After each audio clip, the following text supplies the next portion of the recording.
안녕하십니까. 신의균의 국방TV 데일리 디펜스입니다. 이번 주에 미국 새 행정부의 새로운 국방장관 그리고 국무장관이 한국을 방한하죠. 그래서 한국과 2+2 회담, 국방장관, 이 국무장관, 외교장관 이 회담을 하게 되는데, 여기에서 우리 한국은 사실은 굉장히 중요한 기로에 서 있다고 봅니다. 그런데 한국은 지금 아주 민족적인 감정 문제 이런 걸 가지고 정말 이 대한민국의 미래가 어떻게 될지도 모르고 오직 감성적으로만 이 자신들의 팬들만을 위한 이 정치를 하면서 대한민국의 미래를 망치고 있는 것 같다.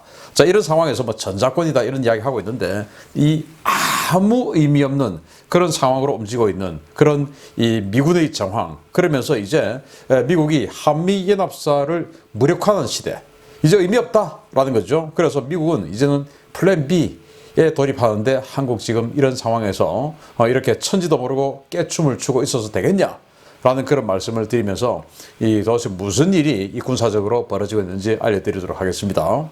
한미연합사령관이죠. 에이브럼스 장군이 JADC2 구축은 최우선 과제다 라고 미 하원 군사위원회 청문회 서면으로 답변을 했습니다. 이게 이제 이번 주말에 보도가 쫙 나왔는데, 뭐라고 했냐. 합동 전역력 지휘 통제, 즉 JADC2 Joint All Domain Command and Control은 우리의 최우선 과제이며, 여기에 대한 추가적인 투자는 합동군, 임무기반 우방군의 전장 공간 인식 능력을 더욱 개선해 억제하고 싸우고 승리하게 할 것이다. 임무 파트너 환경의 공동 연결망 표준 규격을 향한 계속되는 전환 노력은 한미동맹과 기타 동맹국들 간의 유기적인 통신을 허용하게 될 것이며, 이는 JADC2에 대한 보완적인 역량으로 내가 생각하는 자원 조달의 최우선 과제다 라고 정말 엄청나게 어려운 이야기를 했는데, 이게 도대체 무슨 이야기냐? 이게 아주 좀 쉽게 그냥 제가 설명해 드리겠습니다. 미국이 새로운 이 네트워크전을 구상하고 있는데, 여기에는 이 동맹국들과 합동으로 하는 것을 우선으로 한다. 그런데 그 중에서 Five Eyes, 그러니까 이제 영국, 호주, 캐나다, 뉴질랜드 이런 전통적인 자신들과의 이 핵심 이 우방국들과는 이미 지금 구축을 다 했고, 그리고 그 다음에 한미동맹과 기타 동맹국들 이제 집어넣어서 할 건데, 야, 지금 이제 일본은 하고 있는데 니들 해야 하잖아. 이제 이 말입니다. 내가 한미연합사령관이기 때문에, 자, 이 동맹국들과의 첫 네트워크전을 해서 지금 구축을 하고 있는데, 내가 지금 이 한미동맹 사령관이니까 니들 들어와. 그 들어오게 하는 것이 내가 지금 하고 있는 최우선 과제다 라는 거예요. 그래서 이게 뭐냐면, 이제 이 캐나다의 정찰기가 탐지를 한 것을 실시간으로 미국 이지스함에게 주면, 미국 이지스함이 또 요격작전에 나서고 하는 이제 그런 것들을 완전히 이 동맹국들을 하나로 완전히 묶어버리겠다. 여기에 한국도 들어와라. 그 한국도 들어오게 하는 것이 최우선 과제다 라고 이야기를 하는데, 한국은 사실 그런 생각은 전혀 없죠.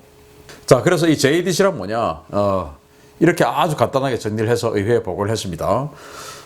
이것은 우버 택시를 생각하면 된다. 사용자는 미 국방성이고 운전자는 전투원이다. 택시는 타격자산이고 목적지는 표적이라고 생각하면 된다. 우버와 마찬가지로 현장 지휘관은 목적에 도달하기 위한 최적의 대안을 JADO를 통해 구해나라 할 것이며, 이 과정에서 각 군이 따로 가지고 있는 도메인이 장애물이 되어서는 안 된다 라는 거예요. 자, 그러니까 이제 우버 택시, 모든 이 운전자 개인이 이 어떤 그 영업자가 되는 것이죠.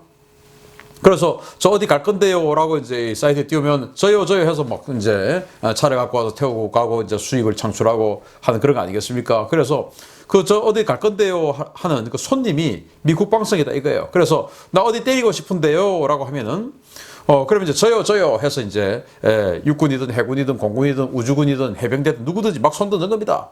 그렇게 해서 이제 타격자산을 가지고 와서 때리고 그렇게 하는 거예요.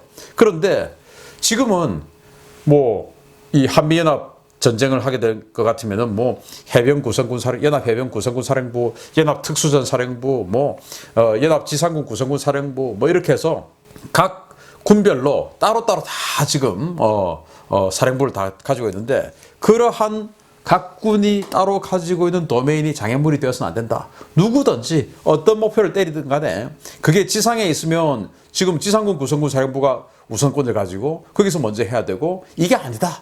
그냥 가장 효율적인 거 하는 거다 라고 이야기를 해놓은 것이 바로 JADC2예요. 그럼 미국은 왜 이 JADC2를 추진하냐? 바로 다영역 작전의 시대에 도래를 하고 있기 때문입니다. 이 다영역 작전은 이 그림에 보시다시피 스페이스, 사이버 스페이스, 뭐 그러니까 우주, 그리고 사이버 공간, 또 에어, 랜드, 마리타임, 그러니까 뭐 육해공 할 것 없이 전부 그냥 하나의 유기체로 엮어서 해병대가 적의 함대를 공격하기도 하고, 육군이 적의 함대를 공격하기도 하고, 또 해군이 적의 지상을 공격하기도 하고, 뭐 이런 식으로 뭐 완전히 그냥 하나의 유기적인 유기체로 움직이는 것이지, 이제는 육해공, 해병대, 우주군 다 필요 없다, 그냥 하나다라는 거예요. 새로운 전장 환경에 대응하기 위해 고안된 미군의 새로운 전쟁 수행 개념입니다. 각 정보, 타격, 기동자산의 투사 거리를 극대화하고 이를 하나의 네트워크 안에 묶음으로써 지상과 해상, 공중과 우주, 사이버 영역을 넘나들며 임무를 수행합니다.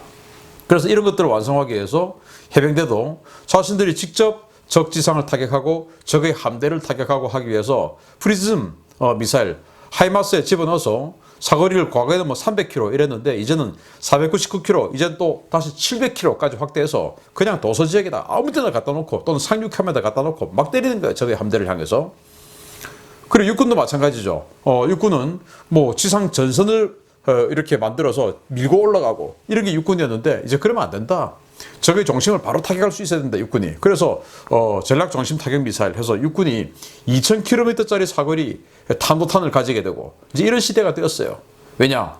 다 이제는 뭐 육군은 지상, 해군은 바다, 공군은 하늘, 우주, 해병대, 상륙 이거 없다. 그냥 모든 것이 다 가장 효과적인 유기체로 엮어서 하나의 작전에, 자 이번에는 우주군 몇 명, 몇 개 팀, 뭐 이런 식으로, 자 수송은 공군이 맡아서 해. 그리고 타격자선 해병대가 좀 되고 육군이 또 이렇게 되고 이렇게 해서 하는 거예요. 임무에 따라서. 자 그래서 전쟁 이전부터 전쟁 이후까지 모두 포함되는 다영역 작전 수행 사이클인데요. 그래서 현대에 들어와서 전쟁의 개념이 좀 바뀌었어요. 회색지대 전략이라는 게 이제 생겼는데, 이 회색지대 전략이 뭐냐? 중국이 지금 많이 쓰고 있는데 심리전과 사이버전 많이 쓰고 있죠. 중국이 예를 들어서 우리 한국의 이 포탈에 들어와서 뭐 제 유튜브 채널에도 중국인으로 보이는 사람들이 댓글 많이 적고 있죠. 그런 사람들 심리전 하는 겁니다. 그렇게 해서 마치 저 같은 사람을 뭐 친일파로 뭐 몰아붙인다든지 아니면 미국의 똥개로 몰아붙인다든지 이제 이런 식으로 계속 프레임하는 거예요. 그렇게 해서 이제 국민들과 저 같은 사람들을 분리시킨다든지 이런 심리전, 사이버전을 하는가 하면, 이제 러시아가 했던 대표적인 회색 지대 전략이 뭐냐? 바로 14년도에 크림반도를 점령한 겁니다. 자, 크림반도에 있는 친러시아 민족들이 막 반란을 일으킵니다. 도네츠크 반군. 그렇게 해서 전투가 벌어지고 하는 사이에 그들이 크림반도를 점령하고 선거를 해서 야 우리는 러시아로 갈래 해서 러시아로 가버린 거예요. 그래서 결과적으로는 러시아에게 크림반도를 빼앗기고 병합된 건데, 이게 전쟁이 진행되는 과정에서는 이게 전쟁인지 뭔지도 모르고 그냥 하다가 그냥 어마어마하게 큰 땅덩어리 넘겨버린 겁니다. 회색지대. 이게 적인지 아군인지 분간도 못하게 만들어 놓고 하는 건데, 이렇게 현대에는 회색지대 전략을 구사하는 적들이 많은데 이들과 어떻게 경쟁을 해서 분쟁을 억제할 것이냐, 그래서 그걸 어떻게 잘 판단할 것이냐라는 것이고, 그 다음에 이제 이 penetration, 침투입니다. 그래서 이제 전쟁을 하게 되면은 적의 A2AD를 어떻게 침투할 것이냐. 적이 이제 반접근, 지역 거부 전략을 딱 세팅을 해놓고 있고, 이른바 전선을 만들어 놓고 있죠. 방어선을 구축해 놓고 있죠. 그 방어선을 어떻게 뚫고 들어갈 것이냐 라는 이제 고민을 하게 되는 것이고, 그리고 이제 그 다음에 분리, disintegration. 합동군은 적의 방어선을 A2AD를 돌파한 이후 어떻게 적 전력을 분리할 것이냐. 그래서 적도 이제 합동군입니다. 그걸 합동적으로 뭉치지 못하게 하기 위해서 완전히 분리시켜 버려야 되죠. 우리 합동군이 들어가서 적의 합동군을 합동하지 못하도록 분리를 시킵니다. 그리고는 각계 격파로 분쇄해 버리는 거예요. 자, 어떻게 해서 이제 그렇게 할 것이냐를 이제 고민하게 되는 것이고, 그리고 이제 그렇게 해서 들어갔으면 전과를 확대해야 되죠. 이제 확대 단계입니다. 합동군은 적 전력 분리 이후에 어떻게 전과를 전략 전술적으로 확대해서 완전히 적을 괴멸시킬 것이냐. 자, 그렇게 해서 이제 확대를 했는데, 자, 괴멸까지 시켰어요. 그런데, 자, 리컴페티테이션. 그래서, 적을 괴멸을 시켰는데 이거 상황 관리를 잘 못하면 아프가니스탄처럼 완전히 그냥 수렁에 빠지게 되는 겁니다. 그래서 합동군은 군사작전 종료 후에 이 분쟁의 장기화를 막기 위해 해당 지역을 어떻게 또 회색지대 전략을 구사하려고 할 텐데 그걸 잘 관리해서 안정화시키고 그렇게 해서 저기 다시 회색지대 전략을 구사하면서 재생하지 못하도록 해놓을 것이냐 하는 이런 고민. 이게 다 다영역 작전을 통해서 이루어지는 이제 작전 개념인데 이걸 지금 이제 미국은 고민하고 있는 거예요. 이제 21세기 들어와서 이라크전, 아프간전 이런 거 하면서 뭐 어마어마하게 10년씩 적진에 들어가서 수렁에 빠져 허우적거리도 보고 그리고 지금 중국이 화웨이라는 이런 그 IT 회사, 통신 회사를 통해서 전 사이버전을 구사하고 하는 그 당해보고 또 러시아가 이 반군을 통해서 딱 장악해서 그냥 병합해버리는 이런 전술도 한번 당해보고 이러니까 야 이런 것들은 이렇게 해서 해야 되겠다. 그런데 나 혼자 하기에는 전 세계적인 적들이 너무 많다. 그러니까 우리 동맹국들이 다 뭉치자.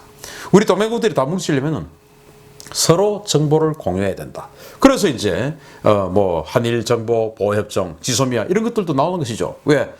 북한이라는 적, 중국이라는 적에 대항하기 위해서는 한미일이 각각의 자산을 가지고 전부 다 이렇게 유기적으로 뭉쳐야 되는데 그러려고 하면은 한국과 일본이 군사 정보를 공유하는 이런 상황이 되지 않으면 제도적으로 이걸 수행을 할 수가 없죠. 그래서 한일 군사 정보 보호 협정을 체결하라고 하는데 이 정부는 이제 이렇게 해서 북한에게, 중국에게 보다 효율적으로 대항하려 하는 것을 막아내기 위해서 민족 감정을 핑계로 대면서 지소미아를 체결 안 하는 쪽으로 계속 몰고 가는 것이죠.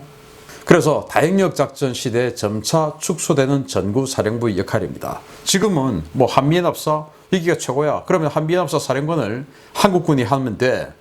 그게 바로 전작권 전환 아닙니까? 전시작전 통제권 전환. 자, 그러면 우리는 자주적인 군대가 되는 거야. 미국 필요 없어. 우리가 다 지휘해. 이제 이렇게 되는 건데 사실은 이 전시작전 통제권의 의미가 크게 없어진다라는 거예요. 왜? 지금은 한미연합사가 다 이제 전쟁을 지휘하게 되는데 이제는 앞으로는 영역이 그냥 없어지는 겁니다. 그래서 지금은 이제 한미연합사가 자신에게 배속받은 전력을 가지고 전쟁을 수행하게 되죠. 그런데 앞으로는 완전히 전 우주부터 시작해서 모든 영역을 하나로 엮어서 전쟁을 하다 보니까 야 지금 저 회령에다가 뭐 좀 때려야 되겠는데 그러면은 미 본토에 있는 B-52가 와서 그 다음날 아침에 바로 때려주고 또는 9시간 후에 바로 그냥 극초음속 미사일을 통해서 때려주고 또 인근을 배회하고 있던 해병대들이 바로 산육함을 타고 와서 백령도 옆에서 프리즘으로 평양을 때려주고 뭐 이런 식으로 하니까 이 한미연합사에 배속된 전력이 아니고 미 본토에 있는 전력, 유럽군에 있는 전력, 나토에 있는 전력, 중동에 있는 전력 이런 것들이 바로 그냥 바로바로 들어와가지고 해주고 돌아가고 해주고 돌아가고 이런 식으로 되는 겁니다. 그러면 이 한미연합사가 무슨 소용이 있겠습니까? 그런데도 우리 정부는 한미연합사에 목을 메고 일단 전작권 전환해야 돼 라고 하는데 지금 미국이 이런 식으로 전쟁의 방식을 바꾸는데 우리가 이거 전쟁 지휘할 수 있습니까? 뭐 알아야 전쟁을 하죠. 개념조차도 모르는데. 그리고 이 전쟁을 지휘하려고 하면은 우리의 자산과 미국의 정보 자산, 우리의 타격 자산과 미국의 타격 자산이 완전히 하나로 엮여져야 되는데 이거 지금 우리 할 수 있습니까? 못하죠. 이런 상황에서 우리는 지금 이 한미연합 훈련을 하고 있는 이 마당에 야 전작권 빨리 전환해야 돼. 그래서 이번에도 뭐 역습 훈련 하지 않고 방어 훈련만 하는데 이것도 했다 치고 우리 심사했다 치고 하자라고 우기고 있는데 정말 한심한 자들이죠. 미국의 전쟁 개념이 이런 식으로 영역 없이 바뀌고 있는데 무슨 지금 한미연합 사령부입니까? 자, 그래서 이미 시작된 한반도 JADC2 구축 작업이죠. 캠프 무적 해병대 포항에다가 작전지휘센터를 만들었어요. 그래서 이 해병대도 여기에서 독자적으로 작전을 하려고 하니까 영역 없이 작전을 하려고 하니까 여기다가 지휘센터 한 개 만들어 놓고 이제 하는 겁니다. 이런 상황에서 전작권 전환하겠다라고 아직도 우기고 있는 대한민국 정말 한심하죠. 자, 그래서 미국과 동맹국의 전 영역을 묶어버립니다. 그래서 오래 전부터 진행된 미국과 일본의 데이터링크인데요. 일본의 E-2D 조기 경보기가 북한의 핵미사일이 떴다. 그러면 딱 그걸 이제 탐지해서 동해에 있는 미국의 이지스함에게 알려줍니다. 그러면 그 일본의 E-2D 조기 경보기로부터 받은 정보를 이 이지스함이 딱 그걸 받아서 이쪽으로 지금 날아오구나. 자, 세팅하자. 준비하자. 해서 SM-3를 발사할 준비를 딱 하고 자신의 사정거에 딱 들어 딱 쏩니다. 쏘아서 날아오는 시간 그리고 예상되는 경로 그쪽을 향해서 SM-3를 미리 날려보내죠. 그렇게 해서 이제 여기 작업에 들어가고 또는 성주에 있는 사드 기지 TPY-2 레이더가 탐지한 이 탄도미사일 이거 일본으로 날아가네? 이번 거는 한국으로 날아왔지만 이번 것도 일본으로 날아가네? 그래서 일본에게 딱 알려줍니다. 실시간 그 정보가 전부 다 그대로 무전으로 야 일본으로 날아간다 이게 아니고 그 날아가는 이 궤도의 정보를 전체를 다 말로 하지 않고 그냥 자료 자체가 실시간으로 해상에 있는 동해에 있는 일본은 이지스함으로 전달되는 것이죠. 말이 필요 없죠. 그냥 전달되는 것이죠. 그럼 일본은 우리 이거 막아내자. 자, 우리 혼자 하기는 조금 부담스러우니까 자, 옆에 있는 미국 이지스함 우리 같이 하자. 나는 왼쪽으로 좀 쏘아보낼 테니까 SM-3를 너는 오른쪽으로 쏘아보내. 자, 이렇게 해서 양쪽에서 우리 한번 타게 해보자. 이런 식으로 하는 겁니다. 그렇게 해서 일본은 이미 미국과 데이터 링크를 지금 완전히 구성해 가고 있죠. 그리고 파이브 아이즈, 영국, 뉴질랜드, 호주, 캐나다 전부 다 구축을 해놓았죠. 거기다가 이제 한미동맹 하자고 하는데 우리는 지금 뭐 하고 있습니까? 미국과 링크 16 할 생각 안 하고 링크 K 해서 따로 야 우리는 미국하고 데이터 링크 안 해. 왜? 우리는 자주적인 국가인데 우리끼리 해야지. 우리 민족끼리 해야지. 무슨 다른 민족하고 하냐? 라고 하는 어이없는 상황이 발생하고 있는 겁니다. 그래서 이런 것들을 해내려고 하면은 일본하고 지소미아. 그래서 내가 왜 한미일 공조 강조했겠냐. 이런 거 하자고 한 거야. 근데 네가 지금 지소미아 반대하고 해서 되겠냐. 지소미아가 체결 안 되면 이거 데이터 링크가 안 돼. 라는 겁니다. 그래서 이번 주에 방한하는 미국 국방장관, 국무장관 또 오죠. 한국에 최후 통첩할 가능성이 있습니다. 코드 회담 봤지? 우리가 친중 정부라고 의심받아 왔는데 물론 지금도 의심하고 있지만 어쨌든 중국과 대항해서 우리 이런 식으로 중국을 쥐어갈 거야. 근데 여기에서 아직도 중국 눈치 보고 중국을 고립시키는 것은 좋지 않은 거야. 그리고 지금 다원주의, 다자주의 국가라고 하면서 17개 국가 이야기하는데 그 전부 전 세계에서 가장 불량한 국가들 이름 다 올렸지 않습니까? 그런 것들을 우리가 찬성해야 되겠습니까? 베네수엘라, 시리아, 북한, 이란, 중국, 러시아 이런 나라들이 거기 이름 넣어가지고 지금 미국에 대항하는 그 성명을 발표하고 하는 그 카테고리에 우리 대한민국 자유민주주의 그리고 선진국 중에 유일한 국가인 대한민국이 혹시나 그 카테고리에 들어가 있다고 의심받았어야 되겠습니까? 이 정부는 그렇게 의심받고도 남죠. 서울 국방부 장관 오직 너무 젊은 나이에 지금 국방부 장관이 갑자기 돼버렸으니까 아직도 나는 이 자리가 나의 마지막 자리야 라고 영광스럽게 생각하고 정말 대한민국 안보를 위해서 국방부 장관 역할을 수행하는 것이 아니라 내가 아직 젊기 때문에 이 자리 말고 그 다음 자리를 난 생각해야 되지. 왜? 난 젊으니까 라고 생각해서 정말 이 군사 안보 외에 저기 있는 푸른 집의 눈치를 너무 그쪽에만 안테나를 세우고 눈동자를 그쪽으로만 뒹굴뒹굴 돌리고 있는 이런 국방장관이 되어서 되겠냐. 후배들 보기에 부끄럽지 않냐 라는 말씀을 드리고 싶습니다. 정말 우리 대한민국 안보를 위해서 미국과 다행역 전투, 다행역 작전에 대한 이 네트워크 시스템 구성해야 됩니다. 아직도 전시작전 통제권 운운하고 있는 구시대적인 사고 버려야 됩니다. 미국이 웃고 있죠. 무슨 천자권이야 지금. 마치겠습니다. 감사합니다.